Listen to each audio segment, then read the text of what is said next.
For the most updated version of the Glyphs RPG blueprint, tokens, accessories and resources, please visit www.glyphsrpg.com. Also visit 2ddice.com for our internationally popular D20 RPG coins and our other masterful coin works. It's Charlie again, and we are getting into Chapter 20 of the Blueprint. Today we're going to be talking about campaigns. Okay, so what exactly is a campaign, and more importantly, some good tips and advice on some of the things that I picked up over the years and how to micromanage different elements of your campaign. So let's go ahead and get started, shall we? So page 326, we have two small sections here that tell you what the Traveler and what the Architect are, okay?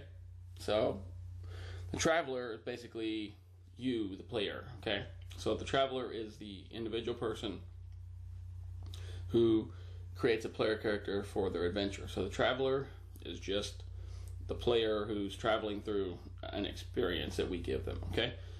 The Architect is the game master, okay? So the person, every system out there has their own fancy title for a game master, okay?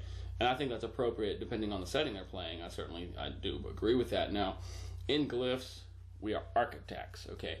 An architect, in my opinion, take it how you want, but basically is a step above a regular game master. A regular game master will pick up, a campaign source book and just run a game based on that predefined setting.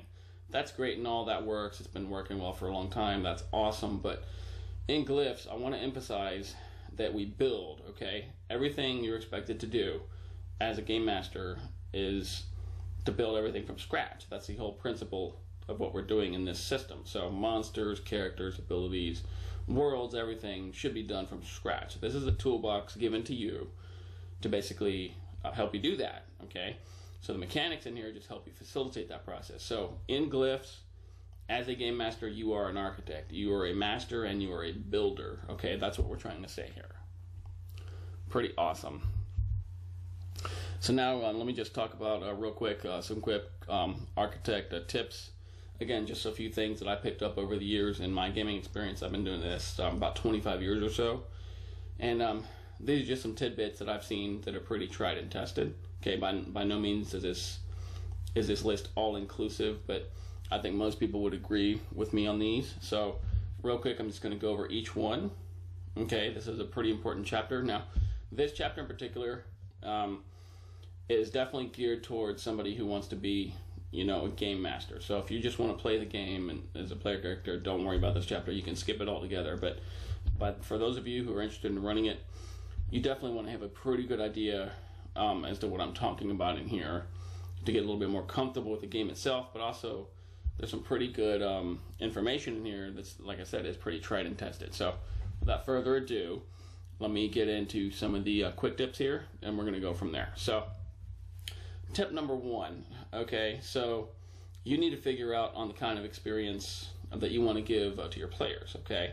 So look at the different recommended paradigms in here that we're going to talk about later, the settings, and figure out what you want to do to your players. Do you want them to just go through hack and slash adventure? Do you want them to barely survive the experience? Do you want them to explore different worlds or build awesome characters and powers?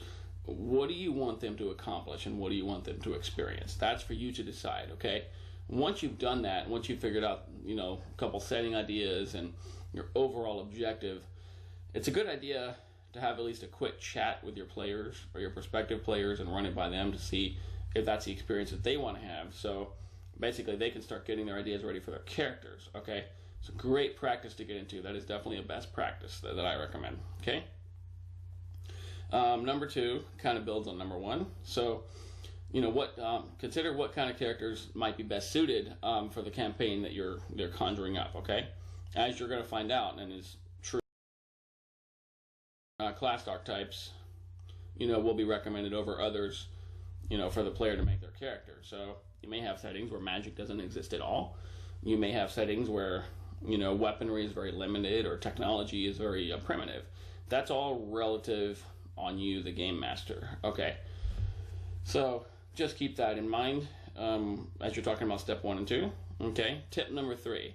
Now, this one's kind of an important one because it affects pacing. Okay, tip number 3. Consider whether or not the storyline is a critical part of the campaign. If it is, then a campaign more focused on storytelling, is that what you're trying to do, or are you focusing more on just player experience? Okay.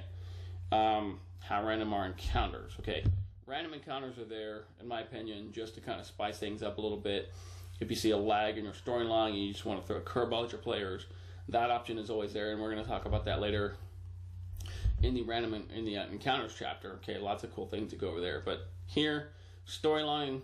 Now, back in the day, when I first started doing this years and years ago, I was running homebrew games from D&D. I'm a D&D guy by trade, I guess you could say.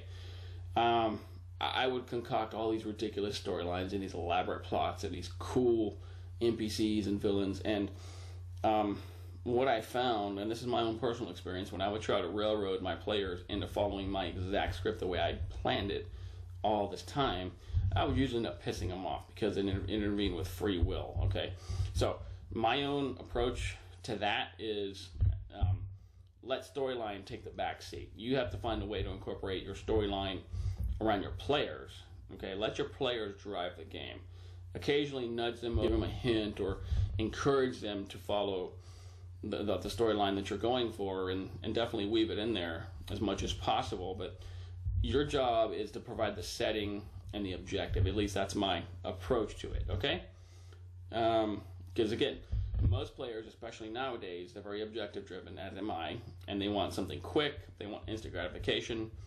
They want to kill something or get their next goodie, their next power, their next reward, right? It's mostly about them. Okay, at least nowadays, from my own observations. You may disagree and feel otherwise, that's fine, but I have found in most cases nowadays that is true. So storyline, in my own opinion, should be secondary to the player experience. Okay, so unless you have characters that just want to talk and they're really into character and want to get deep into it, that's fine. Again, back to the earlier steps, clarify with your players on what they want. But I think you'll find that most people are pretty objective driven now.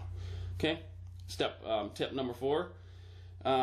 You have to decide how the campaign itself will handle. Is it hack and slash, story driven, or is it full of riddles, puzzles, all that stuff in there? So ideally, it's nice to have a mix and mash of each of those elements in a campaign. But again, I'm very objective driven, and I have found that that's the most proven method, at least as far as my games go. So give your players a chance to introduce themselves, describe their characters, let them get familiar with their setting, and then right off the bat give them an objective. It's towards it or not. Okay?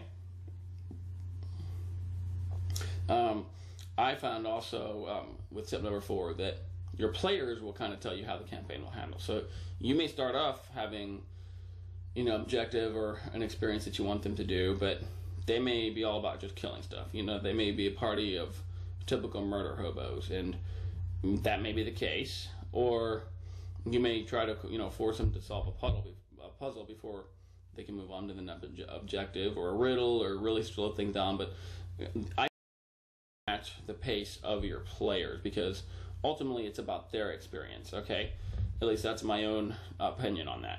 Okay, so tip number 5, enemies. Okay, you definitely need enemies. You need things to kill. You need a challenge. Okay, so enemies come in all shapes, sizes, dispositions, and threat levels. Okay, so in my opinion, you should have a different range of enemies. So your typical run-of-the-mill, wave of enemies that they can mow down quickly, pretty easily there, just for quick gratification or little experience points. But also, you should have, at least in every setting, as much as possible in every session, a mini boss to fight. Okay, mini boss is something that's a little bit more powered up, that takes more of a team effort to fight, right? But not necessarily a main boss that controls the entire setting. Okay, so it's up to you how to determine that and how to pace it, but you definitely need enemies and something to work towards, and more importantly, something that's always a threat to your players, because There always has to be a level of threat to your player's character's life. Otherwise, it gets dull and boring and repetitive, and then what's the point of playing if there's no challenge? So bear that in mind when you're creating your enemies. Tip number 5, okay, so other miscellaneous types of challenges, okay? Puzzles, traps, subplots, side quests, anything like that. Again, in my own opinion, those should be secondary, okay?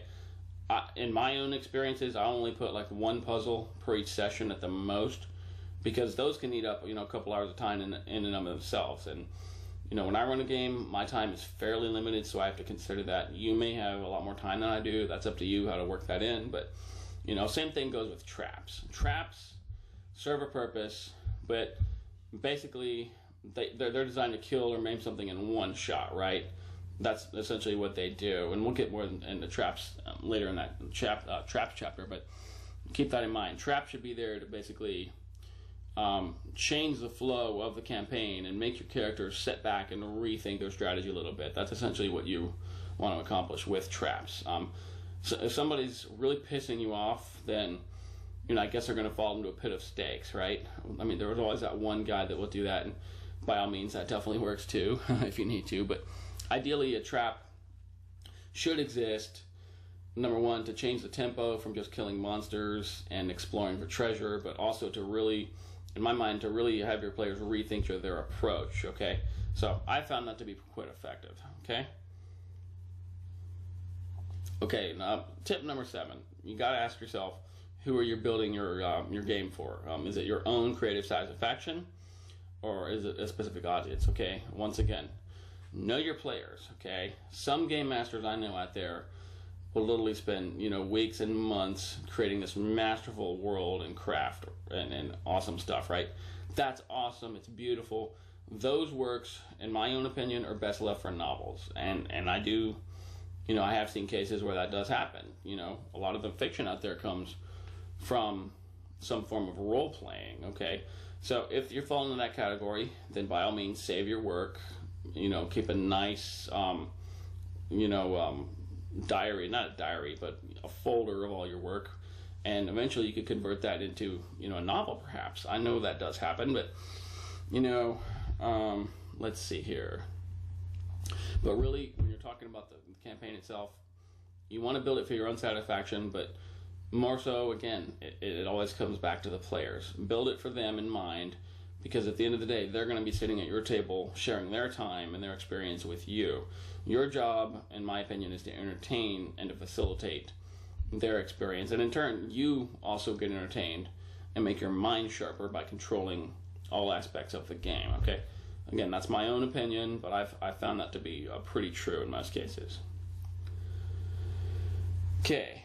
Number 8 seems pretty obvious to me, but know the rules, okay?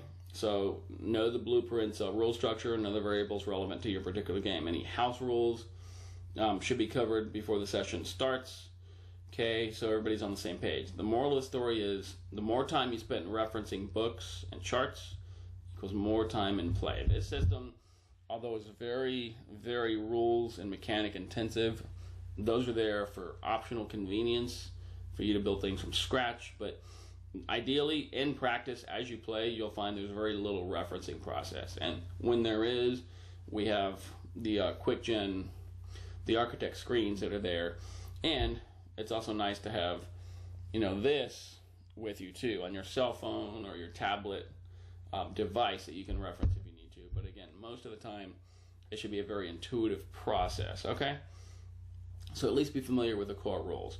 You don't have to memorize everything in here, and you certainly don't have to memorize everything in the token. The token should be growing with you with regular use and practice. So, in here, like right now the fire glyph has one meaning, right, and a default meaning that I've ascribed it to based on my own observations, but you may find it have a different meaning entirely depending on your context. So this is something I cannot stress enough, that this grows and develops with you over time as you use it, okay?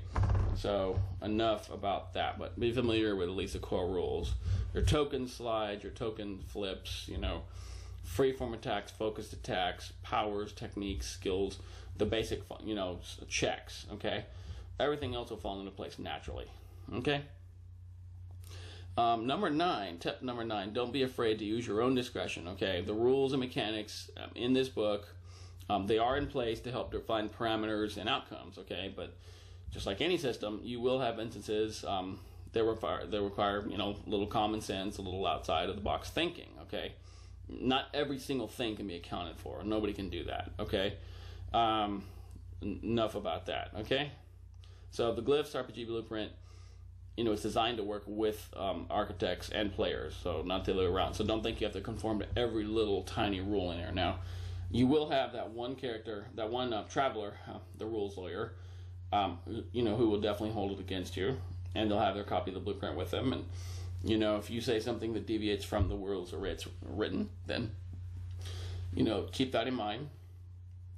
And in my opinion, you want to err on the side of the player if the rule is correct, unless you've specified otherwise, that the rule's not going to be enforced to your other players. So, again, be familiar with the book, know what you're talking about, especially when you're talking about a character's fate, okay? That will eliminate any escalations right then and there, okay? So know what you're talking about and be confident about it, okay? Tip number 10, take some notes regarding key events and player actions. Okay. Now, again, you're not supposed to be able to interfere with a traveler's free will, so spontaneous actions will occur. Okay. And again, you have to do your job to work the plot around them as much as possible. Now, if they get too far tracked and the session drags out over multiple days, I guess, you could probably steer them in that direction. But ideally, and again, this is my own opinion, and a lot of GMs out there agree with me, you want to give them as much free will as possible. Okay, so take notes, be mindful of what they're doing, because guess what? That will come back to haunt them or reward them later on, and I have found out when I run my own games, okay? So take notes, and also make them track their own character progress and their experience as well. One person can't do that all. That's too much tracking, right? Okay. Tip number 11, be creative and descriptive of the reality and all variables affecting the travelers, okay? Don't rush it too much, okay? Again, also on there, become acclimated to devise ways of engaging all players. Different types of players and the different types of experiences they're looking for. So it really boils down to knowing your players and knowing the experience they're trying to do, okay? Pretty straightforward, okay? Tip number 12, okay?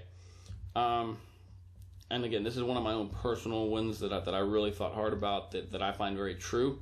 Okay, architects should have a meta objective. Okay, what is a meta objective? Okay, so for instance, when I run a campaign, I always make it a point to put players in a position that forces them to use their resources, okay, and their wits. Okay, so I make them work hard for everything.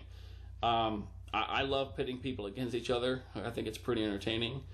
And I also encourage them to come together as a team if they're facing an objective that they just can't possibly fight alone.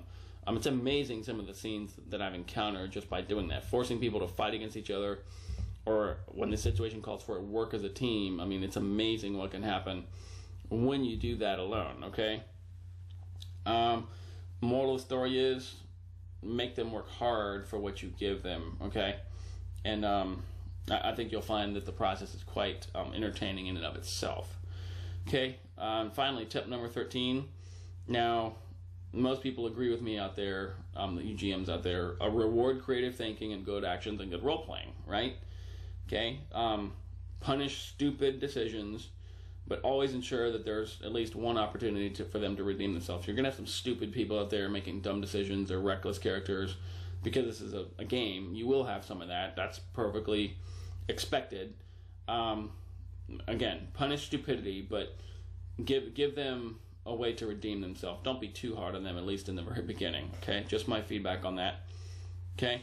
In my opinion, even the most impossible of odds should have at least a small chance of being overcome, okay? Every adventure session should have a chance to earn a new upgrade or more goodies, okay? Likewise, if you have a character that's killed off, make sure that they really deserve it, okay? The karma system that I've laid out here in this book, it shouldn't be overused like a crutch. It's nice to have there, to keep people alive and to bargain with the architect, but try not to overuse it too much, because then they become over reliant on it, and ultimately that will affect their decision-making process down the road. If they become too, I got a good karma point, I'm just going to burn through my karma every time, and that's going to save me every time. Or, you'll have people like that. And I mean, for some people, I guess that's fine, but as a game master, you should be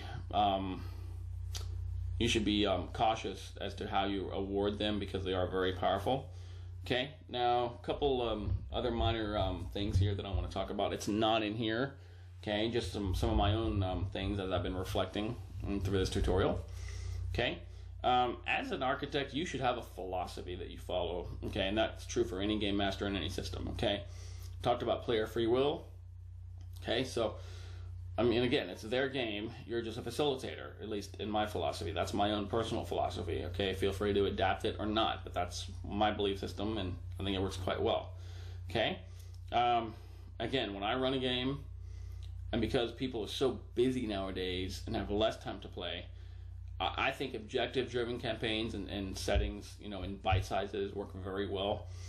Specifically in about 6-hour bites, 6 to 8 hours. In today's time, I found to be pretty effective, because it's enough time to focus on one or two main objectives as they gradually advance through the storyline. Okay, so again, I'm very objective driven, and I think that works very well for Glyphs. Okay, let's see. Same goes for rewarding. Every time somebody sits at your table and they're playing their game and they're not just sitting there zoning out, they should be rewarded just for being there. Okay, that's my personal philosophy. Reward them for their time. Okay, in return, their players will reward you by giving a good game. Okay, so that's my own take on that. Okay, now one other thing here on philosophy: handling player death. Okay, everybody involved in role playing long enough knows that when a player character is killed off, it's usually pretty serious. People get really pissed off.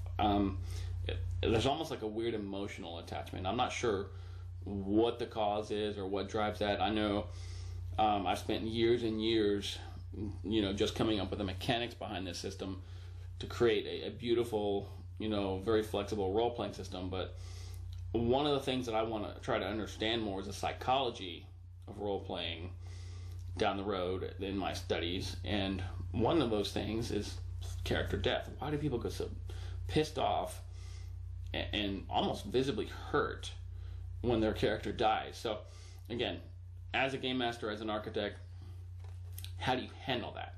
In my opinion, give them every last chance to not get killed, but don't have their hand the whole way either. I mean, if they really deserve it, kill their character off, explain why, make sure they've gone through at least one karma point, they've used a fate modifier, they've used every resource that they have in the book to save their character. Okay, but when it comes down to it, if you kill them off, explain why, and tell them that it's their time to create a new character, that they made a poor choice, they didn't play correctly, they died. Don't be afraid to tell them that if you have to. But I'm saying that because I know many people have stories out there from stuff that they've seen when they've killed off characters. I know personally, I have seen grown men cry. I have seen people throw pencils into the wall. I've seen books fly. I've seen, cursing. I've seen people leave for hours and then out of nowhere come back to my house knocking on the door, really upset, wanted a second round at the enemy to recreate a new character because, by golly, they were just not going to accept death. I mean, I've seen some pretty crazy things happen. I've seen people just walk out and not talk to me for years, after I've killed their character. I mean, they take it really personally, and I think anybody in role-playing knows what I'm talking about.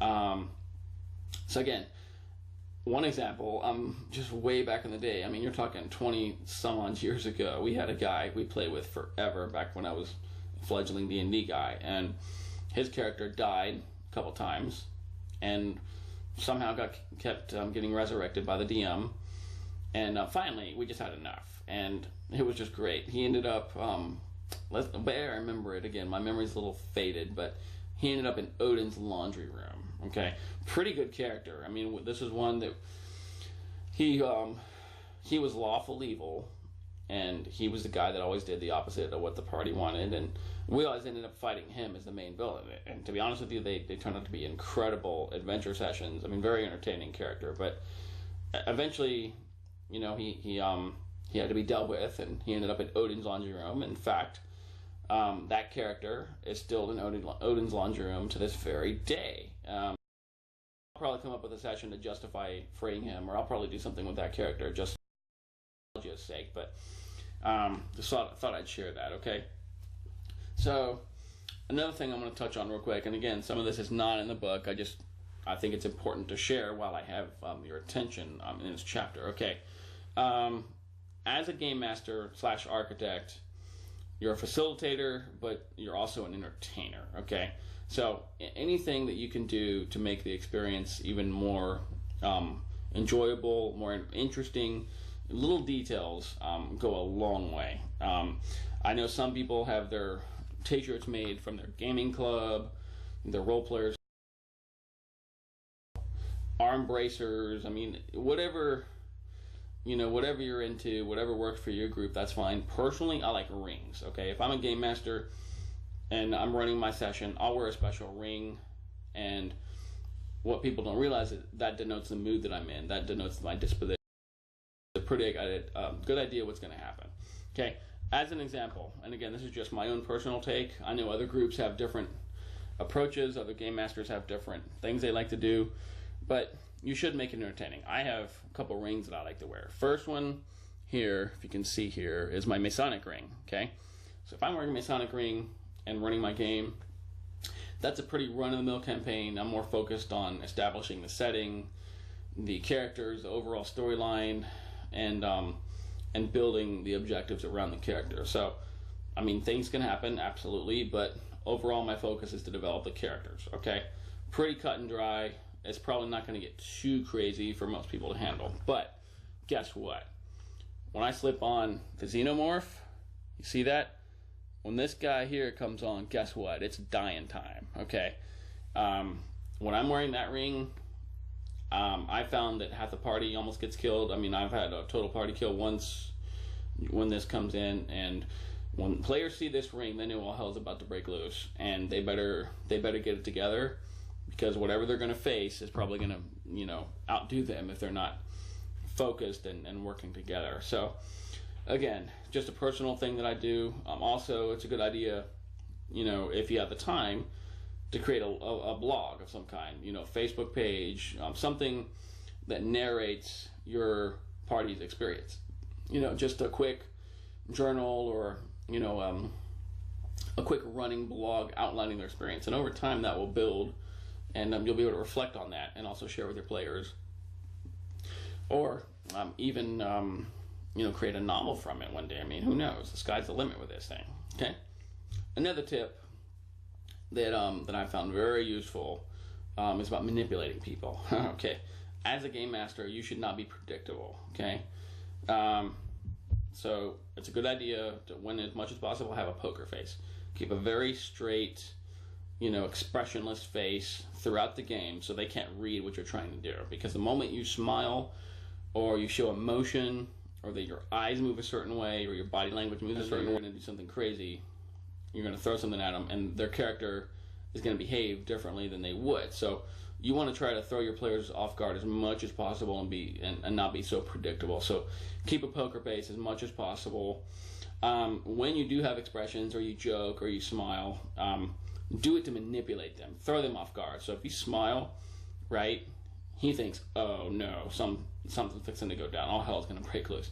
In reality, nothing's actually going to happen, but you're messing with their mind, and you're getting them worked up, and you're getting them emotionally invested in your game.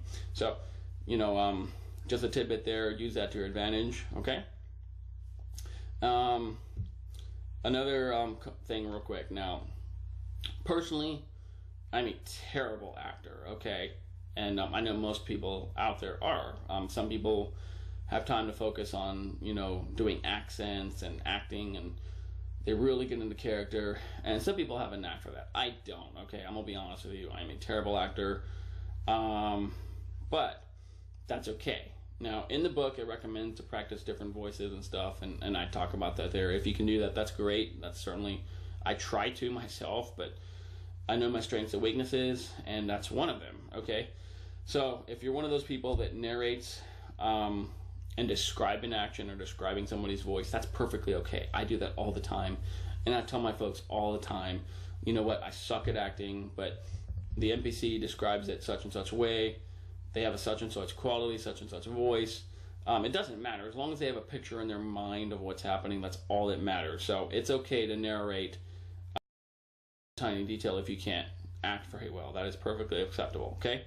Now, one tiny tip here, rendering time versus pacing. And again, that's not in the book. What do I mean by rendering time? Now, that's somebody who sits there and describes every tiny little detail of the scene. You know, you've got this wall, and it's got blue paint, and the texture is a little popcorn. It's got a little popcorn look to the texture, and you got this guy holding up his hand, and the shadows reflecting against the blue paint. That's a lot of detail, right? Now, in game, that's, especially when you got, 3 or 4 players or more, 3 to 4 is about average. That's pretty time consuming. So you want to cut as many corners as you can when rendering. Now, if you got less players, or you really set the expectation that you want to immerse them into the world, then that's a good time to really spend fleshing out details as much as possible to create that level of immersion that you want, okay? So again, be mindful of that. The more you spend talking and describing things, the less time they are playing, okay? So it's a good idea to just kind of mix it in there a little bit.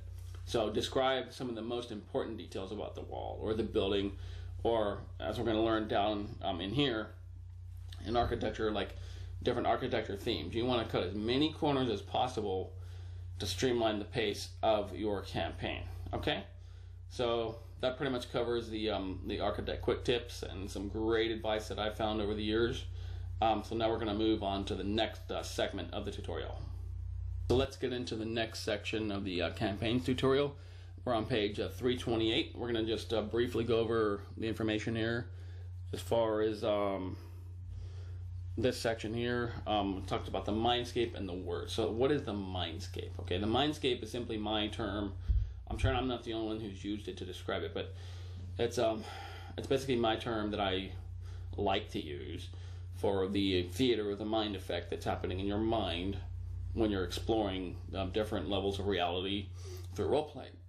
Okay, so the worlds, the experiences that you're creating in your mind's eye is basically what I call the mindscape. Okay, so let me just iron that out real quick. Okay, so here you're going to see there's 3 cardinal rules that I like to cover for being an architect. So number 1, can be very mundane and very limited. We all know that, right? Or else we wouldn't be role playing. Okay, so regardless of whatever type of setting you use for your campaign world, okay, render out as much of the details as possible in the plot narrative. Okay, so entities should be described in every horror detail and behavior, okay, to make them distinguishable from other creatures. Okay, NPCs should function like tangible beings and not just cookie cutter people in the background. Okay, they should be real people, right? Landscapes and cities deserve close attention to terrain, architectural features, and culture. Okay, weapons, relics, and equipment should be rendered to include every fine detail and purpose. Okay, so the idea, again, you want to create as much detail as possible to flood out the mundane nature of our physical reality. Now, again, I stress that rendering is important, but also keep in mind the pacing of your campaign. Don't spend too much time to where it disrupts the pacing of your game, because you don't want people dozing off. Okay, so I just want to throw that caveat in there. Okay. Rule number 2: make sure to accentuate the traveler's features, the player character's features, and actions that convey them as a character they're trying to play. Okay, so know your players.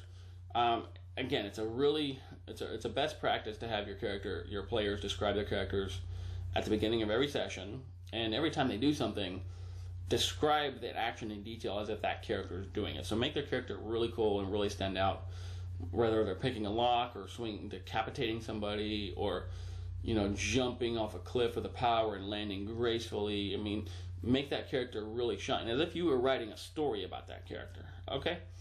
Number 3, cardinal rule. Okay, again, the rules in this book are guidelines that instill realism and a pretty balanced gameplay. Okay, but they can be swayed in favor of the experience. So, push yourself to explore different ideas and ways to shape your realities and context. Okay, whether they're pre-scripted or they're randomly generated. So the rules are there, for reference purposes to help you, decide outcomes. But ultimately, if something doesn't agree with the experience or whatnot, then err on the side of the player and the experience itself. Don't ruin the whole experience just for the sake of one, minute rule. Okay, so just want to point that out. Okay, ultimately we want everybody to have a good time, right? Okay, so page 329 we have campaign basics. Okay, so talks into campaigns.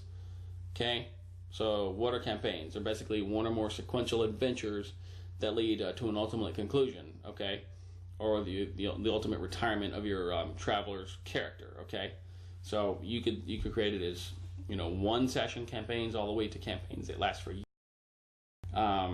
So that's basically what a campaign is. It's a long story, right, with a series of objectives, not unlike a novel. Okay, now here you're going to see a few tips that you should consider when you craft your campaign architects. Okay, so number one, conceptualize a general setting within your chosen paradigm, your setting. Okay, be sure to understand how more so be sure that you understand the travelers themselves, so the actual people, right, so that the adventure can accommodate their play styles. Everybody plays their character differently. Everybody has a different fix, right? Okay, so I'm not going to read all this in the interest of time. Just keep that in mind there. So, what races or powers are allowed, what weapons are allowed, okay? So again, when possible, keep your players up to speed as to what is and isn't allowed in that world, okay? Number two, when the actual session begins, what type of location serves as a player character starting and meeting point, okay? Now, I know that one comes up a lot, especially in other systems out there. People always seem to start off at the bar, right? That's the most common one that everybody sees. If that works for you, great. If not, then think of other starting points and write them down, to try to break that mold and maybe do something completely new, okay? So you should have 2 to 3 starting points for each setting, basically to help keep the adventure from starting off as being repetitive, okay? Number 3, campaign basics, okay?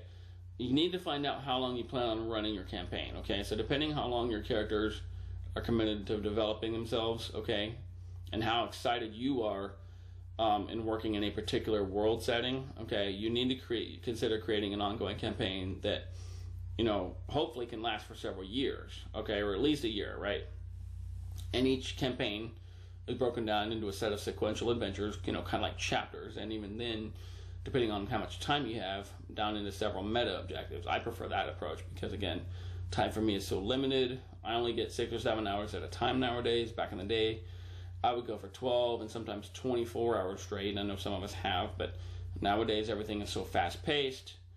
I look at 6 or maybe 8-hour block campaigns, so that's what you should probably plan for, okay? Unless your group can do otherwise, that's I really salute you if you can.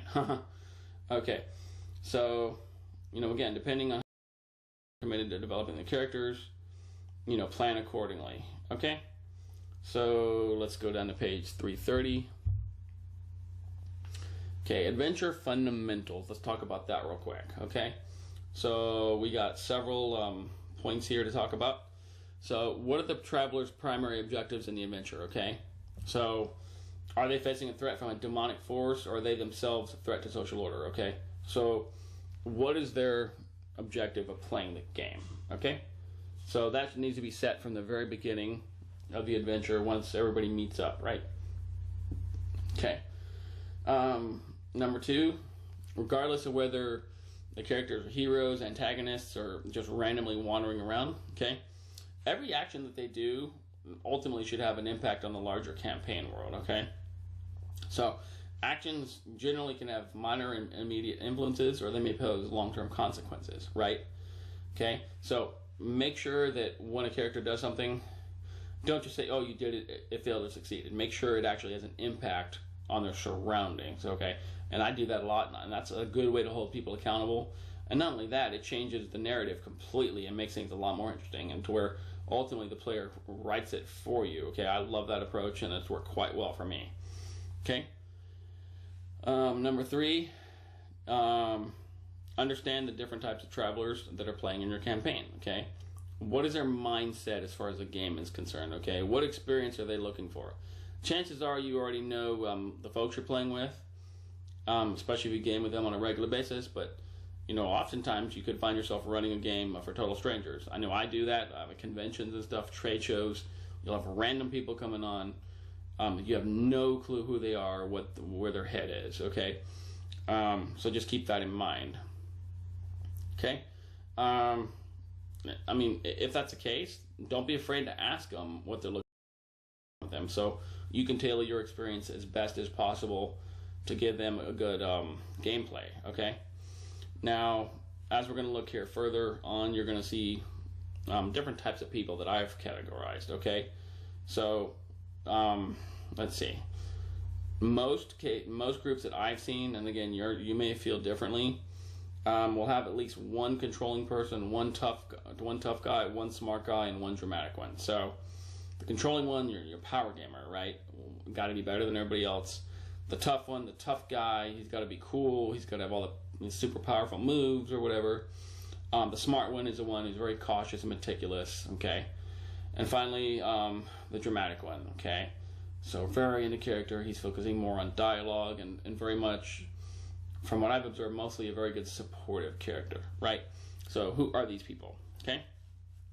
Number 4, as far as fundamentals go, attention to real-time detail, okay? So the world you as the architect convey is supposed to be alive and tangible as much as possible, okay? So remember, events are always happening in the background with or without the traveler character's actions, okay? So these can be used to help stimulate the atmosphere. They can provide an opportunity for a side quest, or they themselves can serve as an effective plot hooks that usher in future events. I know I'm a fan of that too. It keeps things going in the same setting. Okay, so as an example, is there an execution taking place? Okay, did somebody just get hung, right? Did some unlikely soldier receive a promotion? Okay, who burned down the town sheriff's house? Little things like that in the background can keep your players coming back for more. Okay. Number 5, one of my personal favorites, the element of surprise. Okay, the architect should use random encounters to spice the adventure's energy up, or to throw off the traveler's expectations completely off guard. If you get the sense that you're becoming predictable and repetitive, that's what we don't want. Okay. Now, one note about surprise, and you'll see here. That's not necessarily limited to random encounters. I know most people assume that that's not always the case, okay? Maybe the town NPC reacts differently than the player character was expecting. Or another example that I played with guys a little while back. I had them cross we were inside a temple, an ancient temple, right? And there was a pond inside, and clear, pristine, beautiful water. Now, to get to the other side, it appeared that they had to swim, right? Well, in the pond, there was a school of piranhas swimming on it. So clearly they just had to swim over, and by golly, they couldn't do it, right? So I would have these guys using all these crazy powers to try to somehow get over the pond without swimming. I had people using ice powers to try to freeze it, and et cetera, et cetera. Well, turns out all they had to do was the right perception check. Pond actually had plate glass over it, and it was a trap to try to trick you into not crossing. It was a mind game. So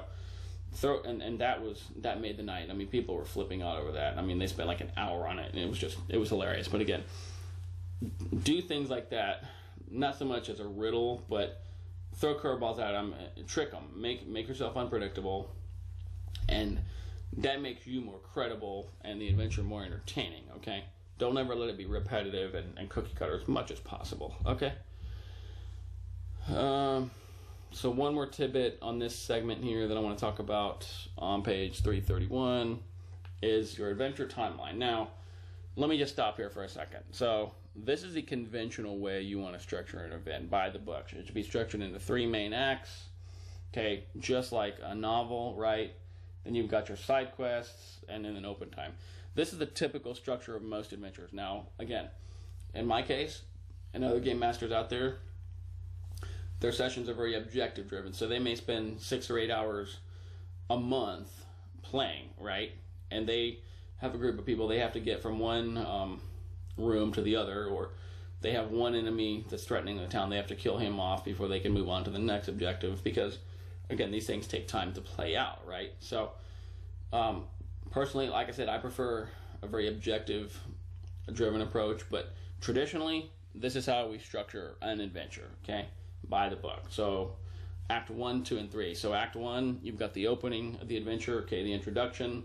The architect describes the setting, the problem, the world, right? And the overall purpose of the adventure session, it should be established at that point, okay? Act 2, just like with a novel, it's the body, right? The bulk of the adventure takes place during Act 2, right? So the adventure is in full swing. Most of your play time is going to be right in here. Act 3, okay, the climax, okay? So this is the part where the adventure's primary objective comes to a close, okay? So was the nemesis destroyed? Did the magical relic do what the legends claimed it did? Okay? Is there a plot twist at the end? So all these things should be wrapped up here. Now, even if you have a very objective-driven campaign, in small sessions, try you can, so it doesn't get repetitive, okay, if that's possible. Okay, here we have side quests, okay, pretty common. Okay, so you may be focusing on one objective, and guess what? This guy decides he doesn't want to go. He wants to go chase a trinket somewhere in town or whatever, and he goes off, that's fine. So side quests, they can definitely change the game entirely and provide extra opportunity for characters to level themselves up and better themselves, right? And also gives you a good idea how players think. When they're all about themselves, they tend to deviate what the rest of the party does, okay? Now, finally, we have open time. So open time, what is that? So generally, open time is available during the opening or the body of an adventure, or during in-between points. So in the middle of travel, you got these long drawn-out periods, right? That's basically overtime, okay? Now, open time, I didn't say overtime, did I? I probably did, yeah. Overtime, open time, there we go again. Yeah. Open time. Open time is conducive for suggesting side quests, but really it should be allowed to use. It should be used to allow the characters themselves to become more immersed in themselves, right? So let the fighter meditate, let the magic user character work on his powers, let the warrior sharpen his sword. Things like that, details like that, let them really get into their characters without just fighting stuff all day and chasing trinkets, okay? That's what we're trying to say about that, okay? Let them expand on their character's lifestyle. Let the character play instruments. Let them go chase women in the bar. Whatever it takes, right? Let them play their character a little bit before you, the game master, push your next objective. Let them breathe. Let them experiment a little bit, okay? So that's pretty much covers it for the basic mechanics and the tips and objectives here. Now we're going to move on to the next segment of the campaign's tutorial. Page 331, we have a very important chart here. Let's see, hold on, 331, no, that's the wrong page. I'm sorry, 332.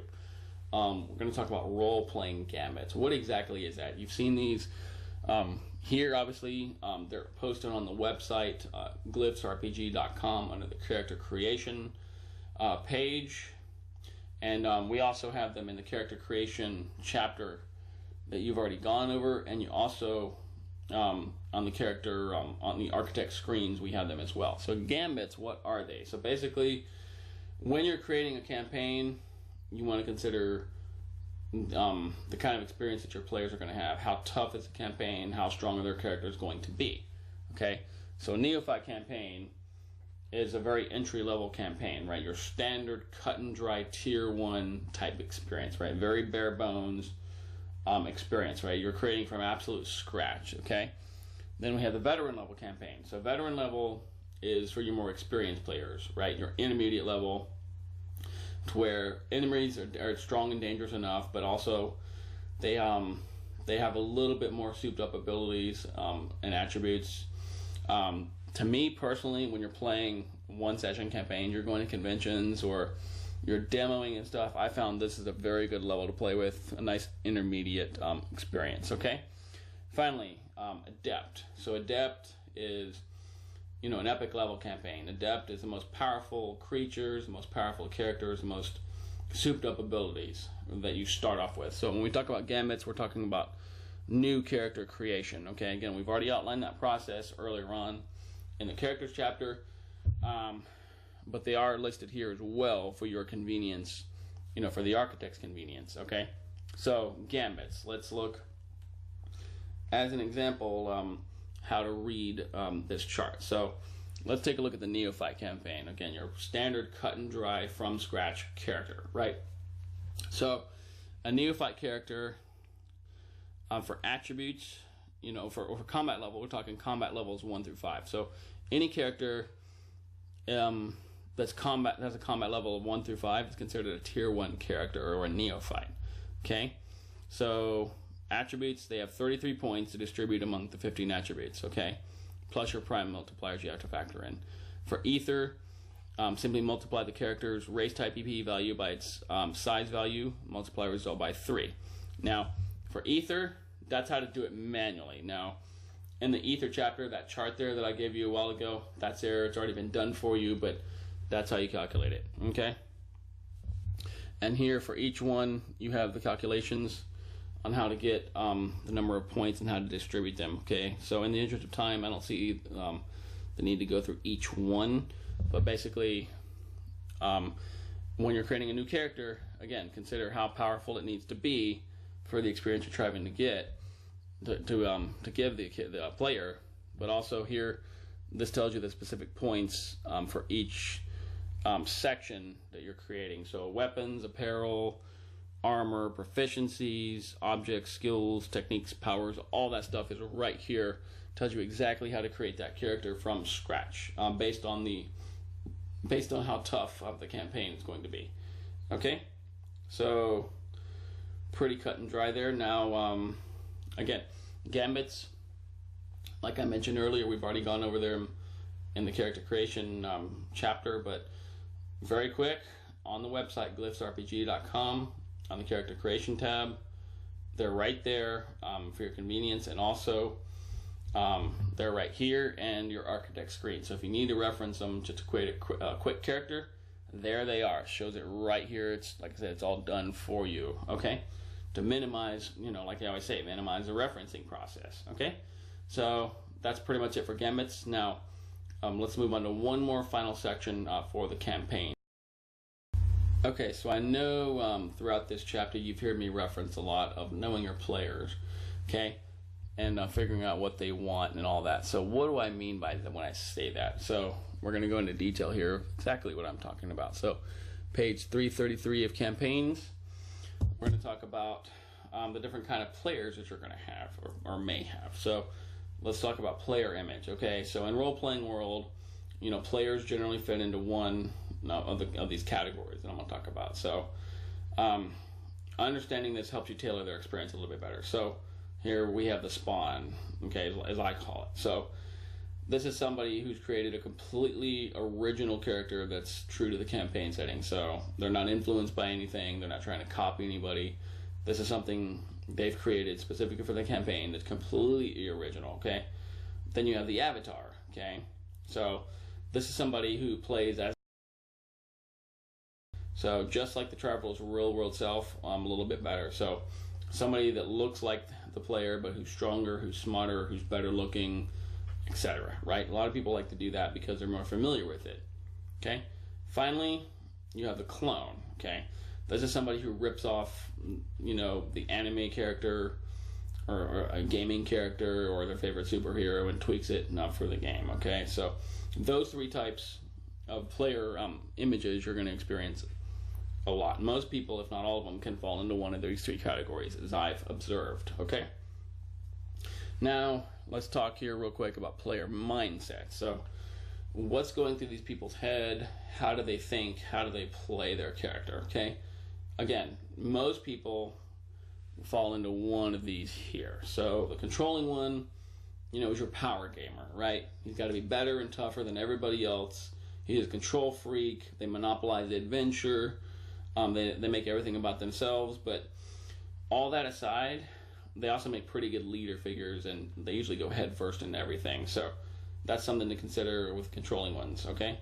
The tough one, okay? The tough guy, right? This character, they're usually into weapons, being total badasses, right? They probably love Chuck Norris, okay? So give these guys a chance to kick some ass at some point, okay? They're great warriors, they're great fighters, and, barbarians, etc., okay? Then you have the smart one, okay?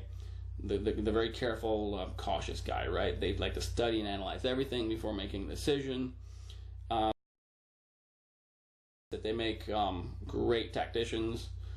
They look at every cause and effect from every opportunity they get. Okay, so generally they're better in supportive roles, right? And quite honestly, they're not afraid to run away if they have to. Okay, they're not afraid to admit that. Okay, the flashy one. Okay. Somebody very sophisticated. Okay, they love gadgets, equipments, skills, armor, special roles. Okay, so Batman, right? The guy who loves Batman, who loves gadgets, just being really fancy. He's got the latest, coolest everything. Okay, they're very concerned about looking cool and self-image, and they usually go into great detail about how cool their character is as far as their abilities and their gadgets. Okay. Then you have the dramatic one. Okay. These people are really good into character. They put a lot of emphasis on role-playing every aspect of their character. Okay, mainly from a psychological standpoint. So these people, they're known for acting out their actions quite accurately. They have accents. They're very good at acting. They're very dramatic. They spend time getting into character, and they can drag things out a little bit, but otherwise they're very good role players. And not surprising, quite a few of them are involved in LARPing. Now, this game is not designed for LARPing, but I have people out there using the system for that very thing. So if that's your thing, then feel free to use it as you please and have a good time with it, okay? Next, we have the quiet one. Now, every party has one of these guys. The guy's just sitting there dozing off in his own world, just, enjoying the game, but you don't know if he's about to fall asleep or he's bored, right? Everybody has one of those, okay? Attention, fool you, okay, and don't let it downplay their character, okay. Sometimes their character's importance can change the entire outcome of the game, and I've personally witnessed that. So make sure to include them as well. Don't let them feel like they're being alienated, okay. Finally, here is the toxic one, okay. Now, I don't see this too often. Most people who role play, they want to be there and they want to be at your table and everybody's there to have a good time. But every once in a while, some oddball will wander in. Okay, there's always that one guy who seems to know everything, that know-it-all, who's already decided for himself that he's just not going to have a good time, even before the game even begins. Right? There's always that one person that shows up sometimes. Right? Unfortunately, their behavior can rapidly infect not only the architect, but other players as well, okay? Negative behavior affects everybody very quickly and can sour a campaign very quickly. So, personally, my advice, find a creative way to make example of their character, okay? One thing is to have a rules lawyer, which isn't always bad. I mean, sometimes they can slow things down, but sometimes they come in handy. They serve their purpose, right? Okay? It's quite another thing, though, to tolerate a complete pest. So, kill them. Kill their character, make an example out of them, embarrass them, humiliate them, do whichever you got to do to make an example of them so they don't come back to your table. You don't want them there anyways, okay? That's my advice for dealing with a toxic one. But again, most people are there to have a good time, and you're not going to encounter that all the time anyways, but every once in a while you will. So just be prepared to make an example out of them, okay? So let's scroll down here real quick, 334. Very briefly, I'm just going to talk about time and how we look at time time management and glyphs. Now, you've already seen this already in previous chapters, especially during the combat section, where we looked at instants and loops. Okay, so I'm just going to break it down here for you very clinically so you as the architect can see where this comes from. So let's see. So an instant. What is an instant? Again, we've already seen this a million times, but by definition, an instant in glyphs is any measurable action that unfolds over a half to 1.5 seconds. So attacks, defense opportunities, gestures, powers, things like that. So by default, there's 60 instants for every 1 minute count. Okay? Once a character has expended their instant in time, the next character in the sequence gains the next instant. Okay? Pretty straightforward, right? A loop. What is a loop? So by definition in glyphs, a loop is simply a completion of one cycle of instants between two or more opponents. Okay? We just saw that in combat, right? In a lot of cases you will see multiple loops occurring in any conflict. Now, with loops, they are considered to be open until the exchange of instants results in a final outcome. So somebody finally gets killed or incapacitated, right? Then the loops become closed, okay? Next we have count, okay? That's just simply a fancy way of saying time that is tracked conventionally as seconds, minutes, hours, days, years, etc., right? So a count is used to track very specific durations of an action or an interaction that are not efficient to be tracked as a loop or an instant, right? So a lot of cases you'll just want to use good old-fashioned counts to track time, okay? Finally, let's look at turn. So in glyphs, a turn refers to the traveler's opportunity to direct their character's action, okay? Now, most adventures unfold with multiple players, so time should be divided as evenly as possible. I want to stress that, okay? Everybody needs their fair time to play, okay? So, unless your house rules or circumstances determine otherwise, okay, each traveler's turn should last approximately 1 to 2 minutes of real-world time. Alternatively, unless the character is engaged in combat, a turn can last up to 30 instants of real-world in-game time. Not real-world, but in-game time. So if they're not fighting or do something really sensitive where you need a very minute view of time like we use with instants, then their turn can last up to 30 instants worth of time. Because again, that's done because this is a game, and we don't want to have one group on one corner fighting, an enemy, and the other guy rushing in to save him and going, okay, your turn, you move 5 feet, 5 feet, 5 feet, 5 feet. My God, that would take forever, right? So to circumvent that, I put that in there as 30 instants worth of time. Again, just in the instant of keeping things moving. You can tweak that how you see fit, but I found that was my workaround for that problem that I encountered. Okay? So now let's move on to the next section where real quick we're going to talk about paradigms and wrap up the chapter soon. Let's talk real quick about paradigms. Okay, so what is a paradigm? A paradigm is simply a setting or a genre, right, that we use to create the campaign. Okay, prevalent types of possibilities, atmosphere, and even monsters that are encountered. Okay, so these affect the traveler's main objectives and how they develop within their campaign. Okay, now here I have a list of some very popular paradigms, genres that most people know about and play. So for the interest of time, I don't see the need to read every single one of them there for you to glance over. Okay, so I'm just going to skim over real quick. So, most importantly, we have fantasy, arguably the most popular setting. Okay, deep space, science fiction that focuses more on exploration and high technology of different planets and races and all that stuff, right? Science fantasy, okay, a blend of science fiction and fantasy. Then we got heroic, so your typical superhero, supervillain campaign type setting. Survival, one that specifically emphasizes not just survival against monsters, but using your natural resources and equipment to survive, okay? So this is a very tough one to play, but also very rewarding from an experience standpoint, okay? Historical, okay? No explanation needed, okay? Whether you're following real history or alternate history, that's for you, if that's your thing. Supernatural, okay, vampires, ghosts, werewolves, you know, magic using characters, all that stuff is covered here. Mayhem, serial killers, okay, think serial killers. So playing a serial killer or surviving a serial killer would be considered a mayhem type of setting. And finally, last but not least, one of the most post-Holocaust. Okay, so I've analyzed, you know, a lot of games, and I've found most settings and paradigms fall into the ones here that I've listed.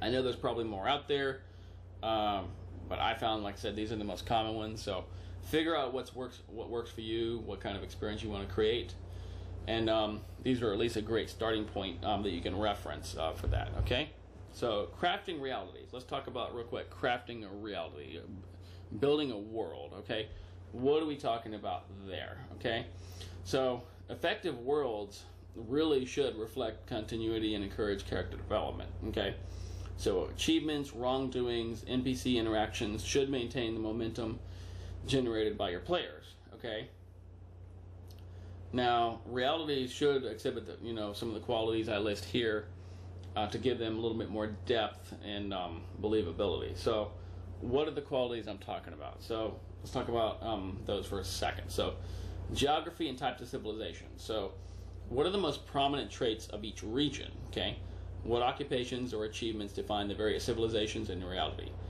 and how are each different from each other? Okay, next we have factions and history. Okay, so notable conflicts, accomplishments, governments, orders, and territories. Okay, prevalence of magic or advanced technology. Then we have entities. So what kind of monsters inhabit your reality, if any? Okay, so are they a common theme, or are they basically mythical? Are they very rare occurrence? Okay. Okay, so then we have notable locations and figures. Okay, so leaders. So right here, you know, leaders, warriors, scholars, you know, shrines and temples, you know, dedicated to them. Anything significant, any rituals, right?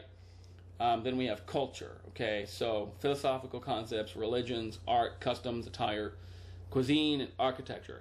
Okay, so that's one of the most important qualities. And finally, for qualities, supreme forces, so gods, supernatural intelligences, technologically advanced beings. Okay, so how do these types of things operate in your world, and what is their role? Okay, how do they influence you know, with their underlings, and more importantly, how do they affect the player character? So these are some really good qualities to consider when you're building your campaign reality. Okay, now real quick, let's take a glance here at settings within a reality. Let's take a glance here. So localized settings. So what is a localized setting? So that's recommended for campaigns with a very narrow geographical scope. Okay, so a building, a vessel, you know, a city, town, you know, a nation, province, an island, or even a whole continent. Okay, in some cases, but generally it's going to be more, you know, of a building or, you know, a town. Okay. Then we have expansive settings. So expansive settings are ideal for games derived, you know, mostly from deep space or science fantasy paradigms. So one that travels to different worlds. They're really focused on exploration, right? So planets, galaxies, you know, different universes, and so forth. And let's see. Finally, we have the subtle planes. Okay, the subtle planes are dimensions that permeate the construct of any reality. Okay, so subtle planes, they're only visible through the astral projection, advanced magic, or, you know, trans-dimensional technology, if that's available in your world. Okay, so most campaigns unfold on the material plane. Okay, while the subtle planes are generally temporarily experienced. So if you got a character that can astral travel or teleport into that world, they can certainly experience the subtle dimensions, but by default, most adventures are going to happen in the material realm. Okay, because that has the most balanced level of consequence to your character's actions. Okay, so but if you want to get more into the subtle planes, here's some quick descriptions here on what I mean. So the etheric plane. So that's the first subtle plane. So that's a shadow zone between the material world and the subtle planes, okay?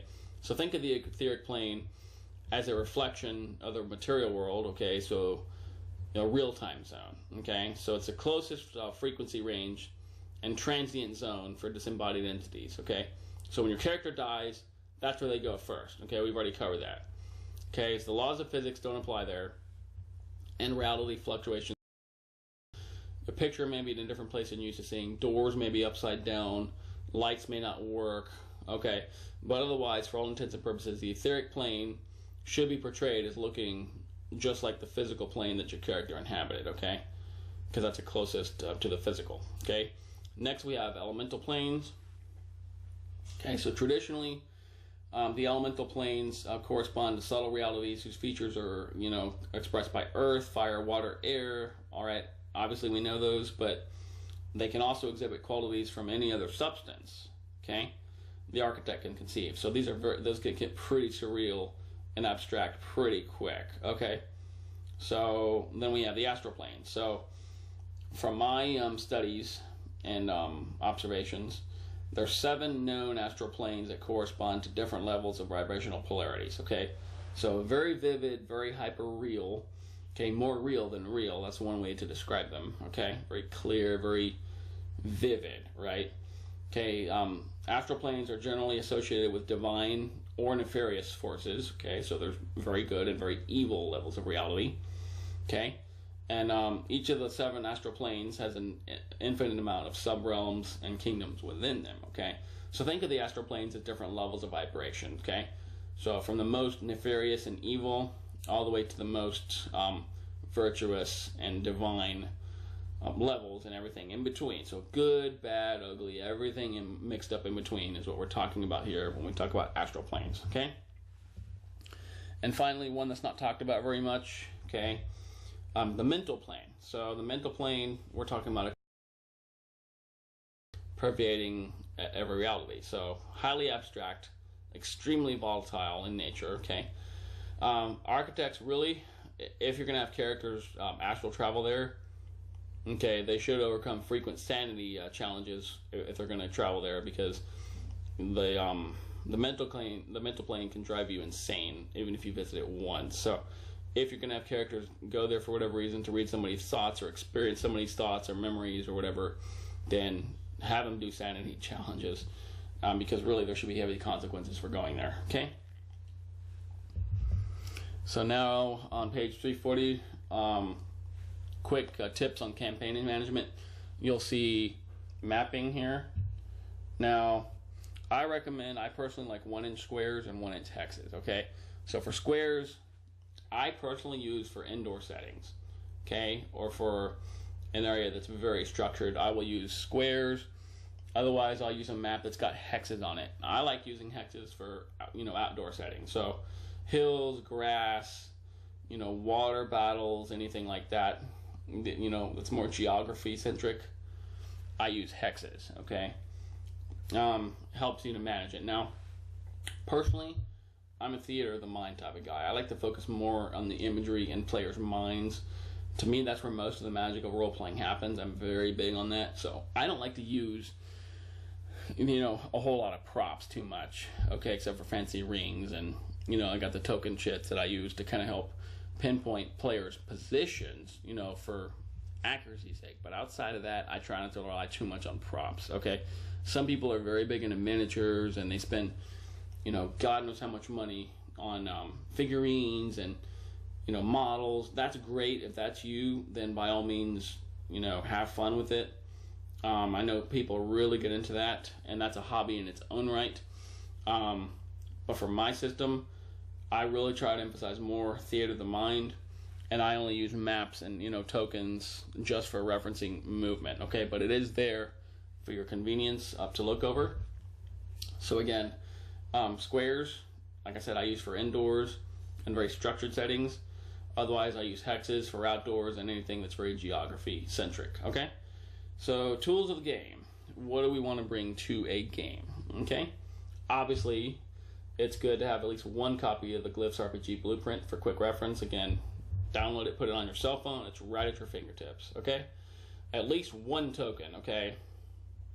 bare minimum. But ideally, I advise everybody have their own token at their disposal, because you're gonna have people's fingerprints on it. You're gonna be passing it around. It's a good idea to have your own token. Okay. So then, let's see, tools of the game. The Architect's campaign narrative trussle board screen, a calculator, and timekeeping device. So, have the different screens that we have for sale. It's nice to have for quick reference. Definitely have a calculator, okay, probably on your smartphone, okay, and a timekeeping device. So a watch, a stopwatch. I personally like sand glasses. Okay, I use those. You can buy them online. They're pretty cheap. They track different levels of time. I carry those. That's a personal preference. Okay. You also want to have architect's notes for each traveler, key NPC, and any adventure progress. So any notes that you feel that's important to the players to share, have that ready for them. Okay. Literature handouts for the travelers. So grid paper, character booklets, pencils, trackers, anything like that. Try to provide as much as possible for them. Okay. And finally, if this is important to you, I know some people go the extra mile. You could certainly include music tracks, sound bites, props, illustrations, counters, figurines. Again, I try to rely, very little on those things, but sometimes I'll use drawings or illustrations or photographs that I find to help the visualization process. And again, I do like maps and tokens here to help track the movement. That's pretty much all I like to use, but that's my own thing. Okay. Okay, finally, we're going to pay 341. We're almost done with the chapter. So, house rules. Okay, so token usage. Let's talk about that. So, because Glyphs is very much a game of skill as well as chance, but again, it's mostly skill driven, all instances when a token is used, it should be visible to all participants. Okay, so when you go to slide your token or spin and interpret your digits, make sure everybody can see it. So nobody can say, "Oh, you're cheating, you're skimming the system. Oh my God!" None of that stuff happening. Make sure you're visible and transparent as possible. Okay. That also goes for the architect. Okay, so you architects out there, something happened, be sure to back it up. Be sure to back up your skills too, or you're going to have an argument really quick at the table. Okay. Okay, absent travelers. Okay. Now, if somebody isn't there to play, if they're sick, they moved, they're in school, they're working, their boss is being a dick, whatever, that's, all these things happen, right? So, if the traveler is absent, for that particular session, in my opinion, it's a best practice for the architect to control their character temporarily as an NPC, and not let anybody else control it. I would rather have an architect.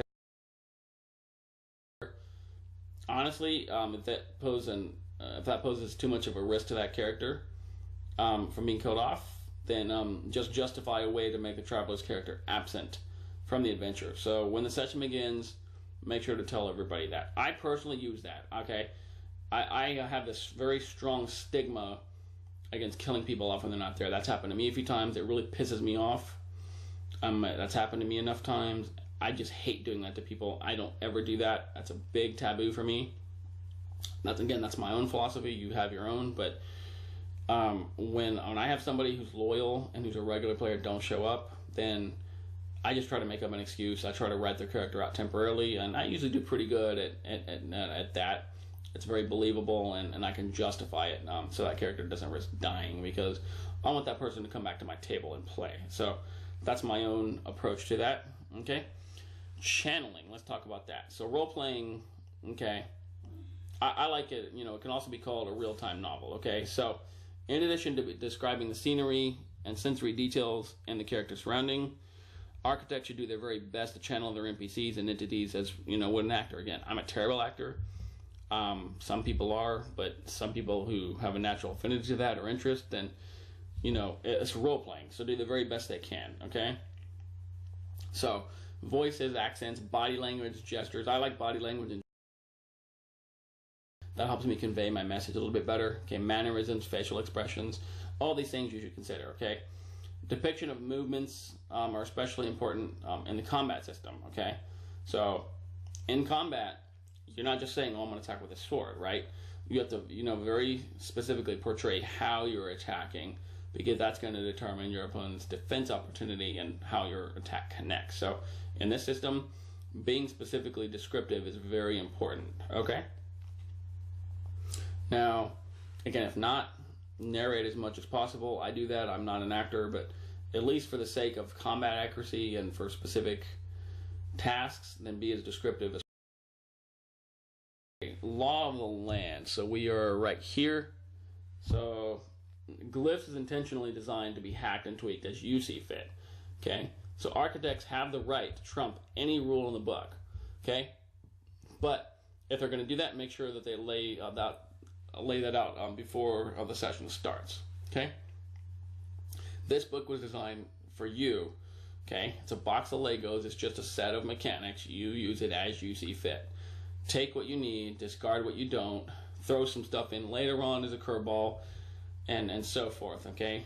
And overall, we've been having a pretty good time with that approach, okay? Finally, advantage versus disadvantage. Okay, so real quick here. So the way in which the token is used and the amount of consecutive attempts it must succeed in are described throughout the book. Okay, you've already seen that already, okay?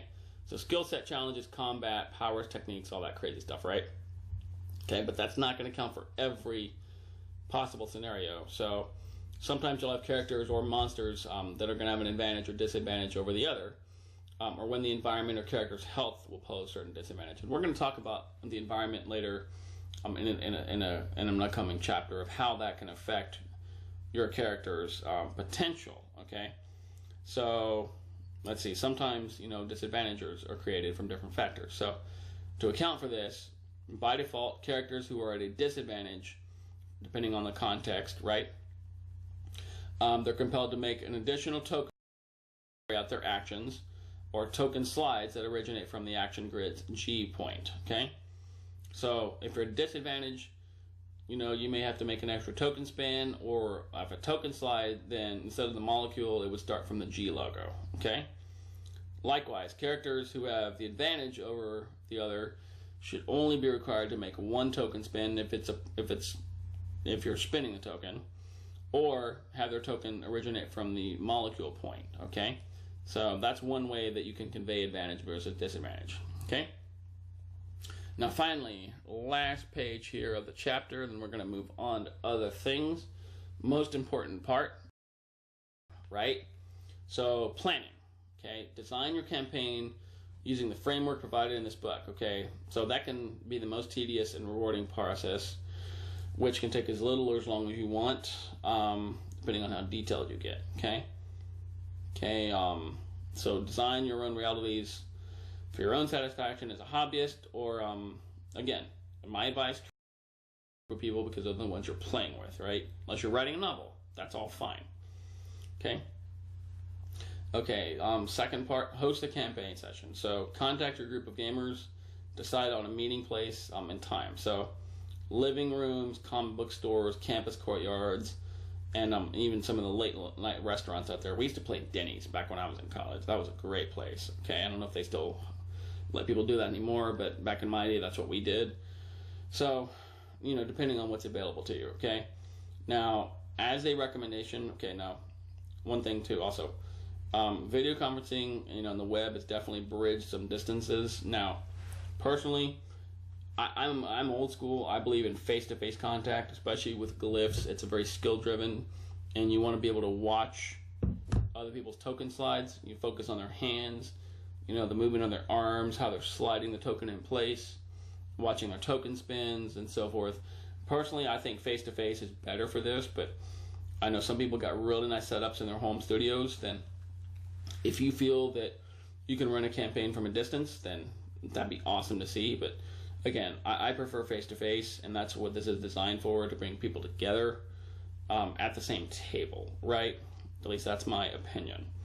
Okay? Now, on that note, I recommend gathering with people that you know personally or indirectly as not having any negative reputation. So, again, plan on having snacks, pizza, finger food, something to drink, soda and chips in the gaming world generally go a long way, okay? So Glyphs is meant to be a social game. Okay. Finally here, most important part, the adventure begins. Okay. So first section, the travelers create their characters. So I recommend, allotting the first 30 minutes to an hour of the session to making their characters. Character creation only takes 30 to 45 minutes, but for the sake of planning your game, if you got brand new characters that need to be made, give them they're not so rushed, or have them do it in advance. Tell them, you know what, we're playing the setting, here's the sheets, create your character before you come in, or we'll have somebody do it, and so forth. So try to save as much time as possible, okay? So do the best you can to accommodate different character ideas. So take into consideration a variety of archetypes, races, and other details about each character and how this can affect the group and contain dynamics. So try to be flexible with your players. Try to give them what they want. Again, this is their game. Let them experience what they wish, but be considerate of your other players also, and how one character, depending how ridiculous it is, can somehow affect the other game, okay? And you'll see, what I'm talking about. You'll always have that one person that has to have the most ridiculous character. And to be honest with you, I found it to be quite funny, and they actually turned out to be pretty good role players. Again, that's my own take on that. But just keep that in mind, okay? Finally, begin the adventure, okay? So the architect describes the immediate setting, okay? Entities, narrates the particular situation, okay? Meanwhile, the characters take their turn exploring their actions, okay? They explain, and then the architect simply interprets the outcomes based on the roles. That's all there is to it, just like any role-playing game. You guys have seen this enough by now. I'm sure you're not new to role-playing. So that's all there is to it. Now, one final note here on the campaigns chapter I want to leave you with: token usage tips. So Glyphs is as much a game of skill than it is a role-playing game that implements randomization. So it's very skill-driven occasionally. Unlike any other game out there that I've seen, it emphasizes actual skill and not just player decisions, right? So since the token and grids replace the need for polyhedral dice, I personally recommend that each traveler acclimate to using the token and grid interface. So take some time and practice. Just get into the game and take your time getting comfortable, okay? So honestly, it's a best practice to have each player spend the first minute or so of each play session practicing the token slides. So before the game starts, be like, look, here's a minute or two or three or whatever. Take time, practice your token slides, get calibrated from different distances, from the molecule logo, from the G logo. Just be comfortable handling the piece, because you'll have sessions that, sometimes are weeks or months apart from each other. You want to give people a chance to get acclimated so they can succeed in the game, right? Okay, so it's a best practice, like I said, to have people practice for a minute. Okay, travelers, architects should be comfortable adjusting their slides, tossed, intensity into the 3 action grid shapes, multiple times. Okay, and spinning the token in a soft enough manner that doesn't force it out of bounds. So make sure that they're comfortable sliding from different positions and sliding into different shapes repeatedly, and that's pretty much it. So take your time, look through the chapter. I know I spent a lot of time on this one, but I want to give as much information and valuable tips as possible. So thank you for joining me, and we'll talk to you soon.